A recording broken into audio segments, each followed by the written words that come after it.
রিমি দাস চাইলে সব কিছু করতে পারে। তুমিও যদি আমার মতো বিনা খরচে ছাদ বাগান করতে চাও তাহলে আজকের ভিডিওটা তোমার জন্য। সকালবেলা ছাদে এসেছি, বোন বলছে, মোমো তুমি কি শীতের গাছগুলো রিপোর্টিং করবা না, খালি জমাচ্ছ? আরে করব তো, কিন্তু আমার কাছে বড় টবই নেই। এই চিন্তা, আমি তোমাকে বিনা খরচে এখনই টব বানিয়ে দেব। তুমি শুধু আমাকে একটা স্ট্যাপলার, একটা কেচি আর একটা শপিং মলের ব্যাগ এনে দাও। বোনের কথা মতো ওকে সেগুলো এনে দিলাম। পড়াশোনা ছাড়া পৃথিবীর সমস্ত কাজ করতে উনি ওস্তাদ।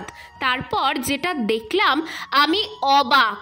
কিছুই না, প্রথমে ব্যাগটাকে উল্টে ওপরের দিকটা সমানভাবে কেটে নিল, তারপর ব্যাগের ভেতরের কোনার উল্টো দিকটাকে কোনাকুনি করে মুড়ে দুটো করে পিন মেরে দিল। এ তো পুরো একটা নতুন গ্রো ব্যাগ হয়ে গেল। টাকা খরচ করে আর টব কিনতেই হবে না। দেখো কত সুন্দর গাছগুলো হচ্ছে এটাতে।